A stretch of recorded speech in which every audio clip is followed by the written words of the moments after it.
Welcome class 7 students. I am going to teach you science chapter 1, that is nutrition in plants. In this module I will be teaching you about modes of nutrition and photosynthesis.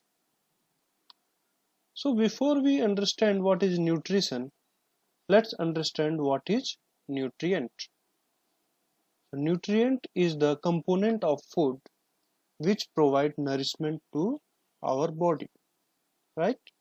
So what is nutrient? Nutrient is the component of food which provides nourishment, right? तो nutrient क्या होता है? Food का वो component जो हमारे शरीर को नरिशमेंट प्रोवाइड करे, उसको हम बोलते हैं nutrient, right? And why do we eat food? We eat food to get energy to do work. We eat food to get materials for growth, repair of damaged body parts and maintenance and survival of our body, right? ये सारे nourishment हमको चाहिए ताकि हमको ताकत मिले, हम काम कर सकें, ठीक है? ऐसे मटेरियल मिले जिसकी वजह से हमारे शरीर का ग्रोथ हो, रिपेयर हो, शरीर हमारा मेंटेन रहे और शरीर हमारा सरवाइव कर सके, right? For this purpose we take food, right? अब न्यूट्रिशन क्या होता है? What is nutrition? Nutrition is process of taking food. Nutrition क्या है? फूड को टेक करने का प्रोसेस है. Nutrition is the process of taking food and its utilisation. ठीक, तो फूड को हम लोग जो टेक करते हैं, खाते हैं, और उसका जो यूटिलाइजेशन हमारे बॉडी में होता है by metabolism, anabolism and catabolism, उस प्रोसेस को हम बोलते हैं न्यूट्रिशन. तो न्यूट्रिशन पूरा आपका प्रोसेस हो गया जिसमें हम फूड को खाते हैं, वो हमारे बॉडी में डाइजेस्ट होता है और डिफरेंट पार्ट्स में जा करके अपना एक्टिविटी करता है. ये पूरा जो पार्ट है उसको हम बोलते हैं न्यूट्रिशन. ओके, अब हम समझेंगे मोड्स ऑफ न्यूट्रिशन. ठीक है, किस प्रक्रिया से हम लोग न्यूट्रिशन को गेन करते हैं, वो है मोड्स ऑफ न्यूट्रिशन. तो उसमें दो पार्ट आता है, autotrophs and heterotrophs, right? Two modes of nutrition are there: autotrophic mode of nutrition and heterotrophic mode of nutrition. Let's understand what is autotrophic mode of nutrition. Okay, तो autotrophic mode of nutrition क्या होता है? Autotroph is made of two words. Autotroph जो है दो word से बना हुआ है, auto and troph. Troph means nutrition. Troph का मतलब होता है nutrition और auto का मतलब होता है self. जैसे ऑटो स्टार्ट आप लोग ने बाइक में देखा होगा, उसका मतलब क्या है? सेल्फ स्टार्ट, है ना? एक बटन को दबाए और गाड़ी स्टार्ट हो गया, ऑटो स्टार्ट हो गया, राइट? तो ऑटो का मीन्स होता है सेल्फ और ट्रॉफ का मतलब होता है न्यूट्रिशन. तो ऑटोट्रॉफ का मतलब क्या होगा? सेल्फ न्यूट्रिशन, यानी कि वो ऑर्गेनिज्म जो खुद का फूड खुद बना ले, खुद का न्यूट्रिशन खुद ही प्रोवाइड कर ले, उसको हम बोलेंगे autotroph, right? So those organisms which can synthesize food themselves by the process of photosynthesis are called autotrophs. ठीक है, तो ये जो फूड बना लेते हैं, खुद सिंथेसाइज कर लेते हैं जो ऑर्गेनिजम्स, उनको हम बोलते हैं ऑटोट्रॉफ. और वो किस प्रोसेस से फूड को सिंथेसाइज करते हैं? तो एक ही प्रोसेस है जिसको हम बोलते हैं फोटोसिंथेसिस, राइट? उसको कहते हैं हम लोग फोटोसिंथेसिस. और ये जो मोड ऑफ न्यूट्रिशन है उसको बोलते हैं ऑटोट्रोपिक मोड ऑफ न्यूट्रिशन या फिर ऑटोट्रोपिक न्यूट्रिशन, राइट? तो ऑर्गेनिजम्स को हम बोलेंगे ऑटोट्रोप्स. वो ऑर्गेनिजम्स जिसके पास ऑटोट्रोपिक मोड ऑफ न्यूट्रिशन है उसको हम बोलते हैं autotrophs, right? Those organisms which have autotrophic mode of nutrition are called autotrophs. और ऑटोट्रोप्स क्या है? वो ऑर्गेनिज्म जो खुद फूड को सिंथेसाइज कर सकते हैं by the process of photosynthesis. जितने भी ग्रीन प्लांट्स हैं उनके अंदर फोटोसिंथेसिस हो सकता है, तो वो सारे के सारे किस में आते हैं? ऑटोट्रोफ में आते हैं, right? All the green plants can carry out photosynthesis and so they are called autotrophs, right? दूसरा है हेटेरोट्रोफ्स. हेटेरो मीन्स दूसरों के ऊपर, और ट्रॉफ मतलब, ट्रॉफ का मतलब आपको मैंने बताया था न्यूट्रिशन। ट्रॉफ का मतलब होता है न्यूट्रिशन। तो ऐसे ऑर्गेनिज्म जो न्यूट्रिशन के लिए दूसरों के ऊपर डिपेंड हो, हेटेरो मतलब दूसरों के ऊपर, है ना, दूसरों से न्यूट्रिशन लेने वाला, ठीक, वैसे को हम बोलेंगे हेट्रोट्रॉफ, यानी कि ये खुद फूड नहीं बना सकते हैं, ये दूसरे ऑर्गेनिज्म का को ही फूड की तरह यूज करेंगे, राइट। तो इसको क्या डेफिनेशन होगा, those organisms which can not synthesise food themselves and depend on other organisms for food are called heterotrophs, ठीक है। और ये जो मोड होता है, ये जो मोड है न्यूट्रिशन का, उसको हम बोलते हैं हेट्रोट्रॉपिक मोड ऑफ न्यूट्रिशन, इसको बोलते हैं हेट्रोट्रॉपिक मोड ऑफ न्यूट्रिशन। तो जितने भी एनिमल्स होते हैं या फिर नॉन ग्रीन प्लांट्स, ऐसे प्लांट्स जो फोटोसिंथेसिस नहीं कर सकते, या फिर एनिमल्स, एनिमल्स के अंदर तो फोटोसिंथेसिस ऐसे भी नहीं होता है, वो सारे के सारे आपके आते हैं हेट्रोट्रॉफ के अंदर। किस में आते हैं, हेट्रोट्रॉफ, है ना। एनिमल्स क्या करते हैं, दूसरे प्लांट्स को खाते हैं, दूसरे एनिमल्स को खाते हैं, वो खुद अपना फूड नहीं बना सकते, राइट। इसलिए क्योंकि ये दूसरे के ऊपर डिपेंड करते हैं, इसलिए इनको हेट्रोट्रॉफ भी कहते हैं, इनको हेट्रोट्रॉफ कहा जाता है। क्लियर। तो इसके एग्जाम्पल क्या है, all those organisms which can not carry photosynthesis. Clear. अब ऑटोट्रॉफ और हेट्रोट्रॉफ में डिफरेंस क्या है, ऑटोट्रॉफ वाले में फोटोसिंथेसिस हो सकता है, हेट्रोट्रॉफ में फोटोसिंथेसिस नहीं हो सकता, ठीक है। तो फोटोसिंथेसिस कब हो सकता है, पहले हम ये समझते हैं, कंडीशंस नेसेसरी फॉर फोटोसिंथेसिस, जो कंडीशन नेसेसरी है फोटोसिंथेसिस के लिए, वो हम पहले समझते हैं। तो फोटोसिंथेसिस होने के लिए चार चीज होना जरूरी है, पहला कार्बन डाइऑक्साइड, दूसरा वाटर, तीसरा क्लोरोफिल, और चौथा sunlight. Four conditions are required for photosynthesis, these are carbon dioxide, water, chlorophyll and sunlight, right. अब इसमें से जो तीन है, कार्बन डाइऑक्साइड, वाटर और सनलाइट, तो हमको भी मिलता है, लेकिन एनिमल्स में क्लोरोफिल होता ही नहीं है ना। क्या हम लोग ग्रीन कलर के दिखाई देते हैं, we are not green, right, हम लोग ग्रीन नहीं है। वहीं प्लांट्स क्या है, ग्रीन होते हैं, उनके लीव्स जो हैं ग्रीन होते हैं। तो प्लांट्स में क्योंकि क्लोरोफिल होता है, ग्रीन प्लांट्स में क्लोरोफिल होता है, इसीलिए वो फोटोसिंथेसिस उनके अंदर हो सकता है। और एनिमल्स में क्योंकि क्लोरोफिल नहीं होता है, इसलिए फोटोसिंथेसिस एनिमल्स में नहीं हो पाता है, राइट। अब देखिए, हम ये देख रहे हैं लीफ का स्ट्रक्चर, ये जो आप फिगर देख रहे हैं राइट हैंड साइड में, ये है लीफ का स्ट्रक्चर, ठीक। अब ये लीफ का स्ट्रक्चर में आप देख रहे हैं, ये सारे जो है ये सेल्स हैं, ठीक, ये सारे के सारे क्या हैं, सेल्स हैं। कुछ छोटे सेल्स हैं, कुछ बड़े सेल्स हैं। सेल्स मतलब वो पार्ट जिससे लीफ बना हुआ है, उसका एक यूनिट है। जैसे ईंट से आपका घर बना होता है, ब्रिक से जो हाउस बना रहता है, वैसे ही इन सेल्स से लीफ बना होता है। तो ये जो सेल्स हैं, इन सेल्स में अगर आप देखेंगे तो प्लांट्स में ये जो आपको डॉट डॉट दिखाई दे रहा है ना, ये जो डॉट डॉट आपको दिखाई दे रहा है, ये सारे के सारे क्या हैं, क्लोरोफिल। क्या है, क्लोरोफिल, ठीक। इनके बीच में आपको ये जगह दिखाई दे रहा है, ऐसे जगह में क्या होता है, एयर आके ट्रैप हो जाता है, ठीक। तो ये एयर आता कहाँ से है, ये एयर आता है इस रास्ते से, इस रास्ता को हम बोलते हैं स्टोमा, सिंगुलर है तो स्टोमा, प्लूरल है तो स्टोमेटा, राइट। और इस रास्ते के दोनों साइड में गार्ड सेल्स हैं, जैसे गार्ड लोग बैठते हैं ना दरवाजे पे, वैसे ये गार्ड सेल्स हैं, राइट। ये गार्ड सेल्स क्या करते हैं, डोर को क्लोज और ओपन करते हैं, राइट। अगर ओपन है तो एयर अंदर बाहर जाएगा, क्लियर। और अगर क्लोज है तो ना एयर अंदर आ पाएगा, ना अंदर से बाहर जा पाएगा, ठीक है।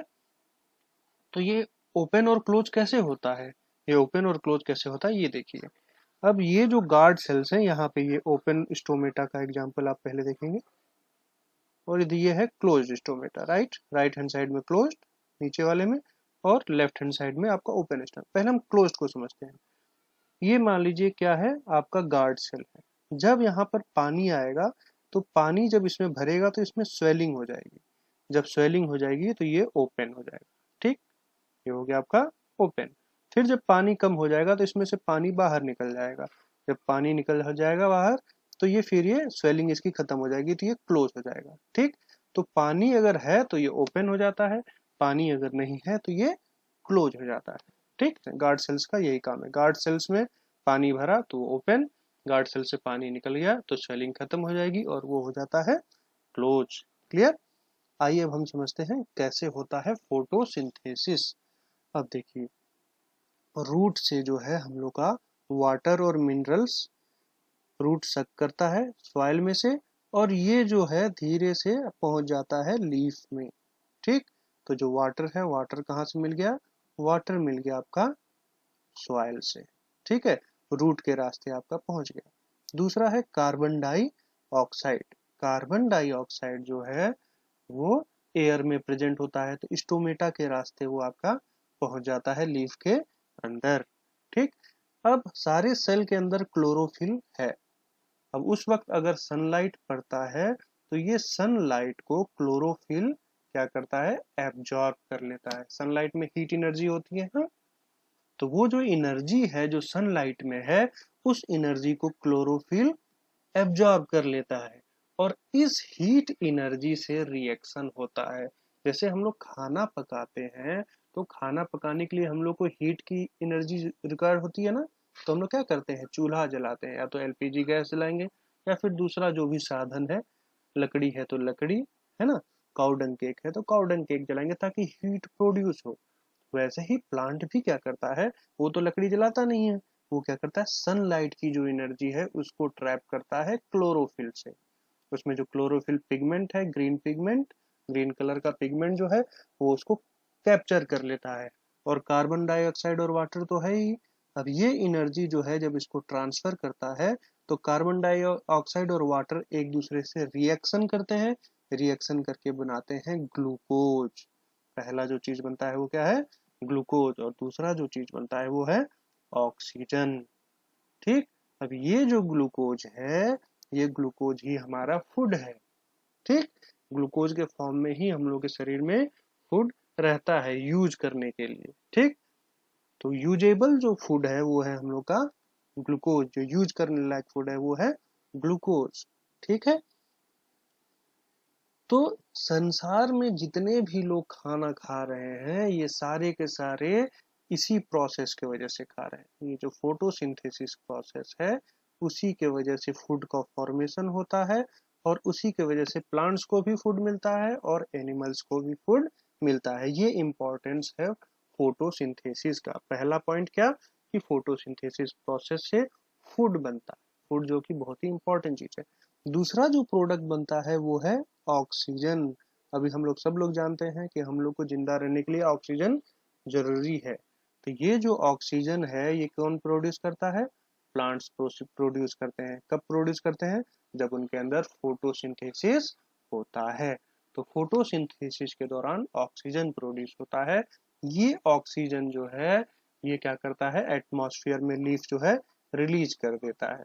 ठीक, जब ये एटमॉस्फेयर में ऑक्सीजन को रिलीज कर देता है तो ऑक्सीजन का जो मात्रा है एटमॉस्फेयर में मेंटेन रहता है। ओके, तो इस तरीके से हम लोग देखें फोटोसिंथेसिस में कार्बन डाइऑक्साइड और वाटर रिएक्ट करके क्या बनाते हैं? ग्लूकोज और ऑक्सीजन। और ये रिएक्शन होने के लिए जो एनर्जी चाहिए वो कौन देता है? सनलाइट। और उस एनर्जी को कौन ट्रैप करता है? पकड़ता कौन है उस एनर्जी को? क्लोरोफिल। राइट, क्लोरोफिल क्या करता है? एनर्जी को पकड़ता है, और वो एनर्जी कौन देता है? सनलाइट देता है। ठीक, इस एनर्जी से कार्बन डाइऑक्साइड वाटर से रिएक्ट करता है और बनाता है ग्लूकोज जो पूरे दुनिया को खाना खिला रहा है। ठीक, और ऑक्सीजन जो पूरे दुनिया को सांस लेने में मदद कर रहा है। ठीक है, अब देखते हैं इंपॉर्टेंस ऑफ फोटोसिंथेसिस। पहला क्या है? Provide foods to all life forms. तो इससे जो ग्लूकोज मिलता है सारी दुनिया को उससे ग्लूकोज मिल गया। राइट, सारी दुनिया को उससे फूड मिल गया। और दूसरा ऑक्सीजन जो साइकिल है उसको मेंटेन रखता है। राइट, तो आप लोग देखे होंगे कि बहुत सारे लीव्स होते हैं, डिफरेंट कलर के लीव भी होते हैं। जैसे पिंक कलर का लीफ हो गया, रेड कलर का लीफ हो गया, है कि नहीं, दिखता है ना। पर्पल कलर का लीफ, ये देखिए पर्पल कलर का भी लीफ है। तो अलग अलग कलर के लीफ हैं, क्या इनमें फोटोसिंथेसिस होता है? तो इसका आंसर है हाँ, होता है। अब फोटोसिंथेसिस होने के लिए क्या चाहिए? क्लोरोफिल। अब यहाँ पे अगर आप ऐसे पत्तों को ध्यान से देखेंगे तो ये रेड कलर का है, लेकिन इसमें ग्रीन कलर भी प्रेजेंट है, राइट। ये देखिए यहाँ पे ग्रीन कलर भी प्रेजेंट है। तो ऐसे पत्तों में ग्रीन कलर भी होता है, वो थोड़ा कम मात्रा में होता है, लेकिन ग्रीन कलर भी होता है, यानी कि क्लोरोफिल उनके अंदर भी होता है। लेकिन उसके अलावा दूसरा कोई पिगमेंट, यानी कि जैसे कि कैरोटीन बहुत ज्यादा मात्रा में है, इसलिए उसका कलर ज्यादा दिखाई दे रहा है। और ग्रीन कलर का पिगमेंट बहुत कम है, इसलिए वो बहुत कम दिखाई देता है या फिर नहीं दिखाई देता है। लेकिन अगर ग्रीन कलर का पिगमेंट उसके लीफ में है तो क्या करेगा? एनर्जी को ट्रैप करेगा और फोटोसिंथेसिस होगा। ठीक है। तो अगर कलर्ड भी है और उसके अंदर पिगमेंट प्रेजेंट है, आपका क्लोरोफिल प्रेजेंट है, तो फोटोसिंथेसिस होता है। अब हम लोग बात करेंगे फोटोसिंथेसिस इन कैक्टस। ये एक स्पेशल केस है। कैक्टस आप लोगों ने देखा होगा, है ना। डेजर्ट में कैक्टस होता है नेचुरली, जो है आपका कैक्टस कहाँ होता है? डेजर्ट में। ये जो कैक्टस में कांटे होते हैं, यानी कि स्पाइन्स, स्पाइन्स भी बोलते हैं और थॉर्न्स भी बोलते हैं, राइट। ये जो स्पाइन्स हैं, कांटे जो हैं, वो एक्चुअल में कैक्टस के लीफ हैं। क्या है? लीफ, पत्ते। आया बात समझ में? कैक्टस के पत्ते कांटे के रूप में होते हैं। क्यों होता है ऐसा? ऐसा इसलिए होता है क्योंकि अगर कैक्टस के पत्ते बड़े हों तो बहुत ज्यादा पानी निकलेगा, उसमें से वाटर वेपर निकलेगा। ठीक। अब होता क्या है कि ये कहाँ पे पैदा होता है? डेजर्ट में, राइट। क्योंकि ये डेजर्ट में पैदा होता है तो डेजर्ट में पानी बहुत कम होता है। अगर इसके लीफ से ज्यादा पानी लॉस हो गया, तो पानी लीफ से क्यों लॉस होगा? क्योंकि लीफ में होता है स्टोमेटा, है ना, दरवाजा होता है। तो वहां से अगर पानी ज्यादा लॉस हो गया तो प्लांट मर जाएगा। ठीक। तो पानी का लॉस कम हो उसके लिए पत्ता को छोटा करते करते इतना छोटा हो गया कि वो बन गया कांटा। ठीक। स्पाइन बन गया। तो ये जो कांटा है ये है आपका लीफ। ये क्या करता है? गैस को बस लेता है और देता है। लेकिन ये जो स्पाइन अगर आप देखेंगे कैक्टस का, तो ये व्हाइटिश कलर का होता है, यानी कि इसमें क्लोरोफिल नहीं है ना, सफेद कलर का होता है, यानी कि इसमें क्लोरोफिल नहीं है। तो फोटोसिंथेसिस क्या कैक्टस में होता है? होता है। कहाँ पे होता है? उसके स्टेम में और ब्रांचेज में। ठीक। उसके जितने भी ब्रांचेज हैं और स्टेम्स हैं वो ग्रीन कलर के होते हैं, यानी कि इसमें जो क्लोरोफिल है वो ब्रांचेज में होता है और स्टेम में होता है। ठीक। तो जैसे ही आपका सनलाइट पड़ता है तो क्लोरोफिल उसको, जो आपका हीट एनर्जी है, उसको ट्रैप कर लेता है। ठीक है। और जो ये दिन भर इसका जो स्टोमेटा है, कैक्टस का स्टोमेटा बंद रहता है, ये सिर्फ खुलता है रात के समय में। रात के समय में स्टोमेटा खुलता है और जितना भी एयर चाहिए उसको, कार्बन डाइऑक्साइड चाहिए, उसको लेकर के ट्रैप कर लेता है। कार्बन डाइऑक्साइड को लेकर के रात में ट्रैप कर लेगा। दिन में जब आपका हीट आएगा, सनलाइट आएगा, तो क्लोरोफिल एनर्जी को ट्रैप करके और फोटोसिंथेसिस रिएक्शन करा देगा। पानी उसके बॉडी में पहले से ही प्रेजेंट होता है, तो कार्बन डाइऑक्साइड और वाटर रिएक्ट करके ग्लूकोज और ऑक्सीजन का फॉर्मेशन करते हैं। अब ये जो ऑक्सीजन बनता है ये इसके बॉडी में ही ट्रैप रहता है। कब तक ट्रैप रहता है? जब तक शाम ना हो जाए या फिर रात ना हो जाए। जैसे शाम या रात होता है तो लीफ जो है इसका, थॉर्न्स जो है, स्पाइक्स जो है, उसमें जो स्टोमेटा है ओपन हो जाते हैं, ऑक्सीजन बाहर निकल जाता है और कार्बन डाइऑक्साइड फिर वापस से अंदर आ जाता है। ठीक। और फिर जब सुबह होता है तो क्लोज हो जाता है, स्टोमेटा जो थॉर्न्स में है वो क्लोज हो जाते हैं। और फिर दिन में होता है आपका रिएक्शन, कार्बन डाइऑक्साइड वाटर से रिएक्ट करता है, बनाता है ग्लूकोज और ऑक्सीजन, और फिर वो ऑक्सीजन रात में रिलीज होता है, कार्बन डाइऑक्साइड एक्वायर हो जाता है। तो ये प्रोसेस चलता है कैक्टस में। यानी कि फोटोसिंथेसिस जो है वो कोई जरूरी नहीं है कि लीफ में ही हो, है ना। लीफ का रिक्वायरमेंट नहीं है फोटोसिंथेसिस के लिए। फोटोसिंथेसिस के लिए रिक्वायरमेंट है चार चीज का। क्या क्या? Carbon dioxide, water, sunlight and chlorophyll. अगर ये 4 चीजें हैं तो फोटोसिंथेसिस होगा। अब हम लोग बात करेंगे फोटोसिंथेसिस इन एल्गी। एल्गी क्या होता है? यूनिसेलुलर ऑर्गेनिज्म होता है। यहाँ पे बहुत सारे एक एक सेल वाले जो हैं ऑर्गेनिज्म मिल करके काई का फॉर्मेशन करते हैं। इसको सहवाल भी कहा जाता है। जैसे पानी के ऊपर आपको ग्रीन ग्रीन दिखाई देता है, वो सहवाल है। वो असल में क्या है? क्लस्टर ऑफ एल्गीज है ना। बहुत सारे एल्गी एक दूसरे से इकट्ठा हो गए, क्लस्टर बना लिए हैं।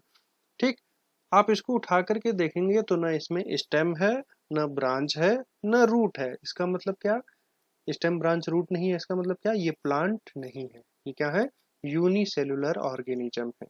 ठीक, अब ये ग्रीन होता है। ग्रीन के होने का मतलब है कि इसके अंदर क्लोरोफिल होता है। क्योंकि इसके अंदर क्लोरोफिल होता है, इसीलिए इसके अंदर फोटोसिंथेसिस प्रोसेस होता है। इसलिए जहां पर भी पानी होता है वहां पे आप लोग देखते होंगे काई जम जाती है। वो क्या है? एल्गी है। काई जो जम जाती है ग्रीन कलर की, वो एल्गी है ना। तो उसमें आपको रूट वगैरह नहीं दिखने को मिलेगा। ठीक, तो इससे हमको ये समझ में आता है कि जो फोटोसिंथेसिस प्रोसेस है वो केवल प्लांट में हो ऐसा जरूरी नहीं है। इसके लिए जो जरूरी 4 चीज हैं अगर वो है तो वहां पे फोटोसिंथेसिस होगा। ओके, होपफुली आपको समझ में आया होगा। सुनने के लिए धन्यवाद। Thank you. लाइक और सब्सक्राइब करना ना भूलिएगा।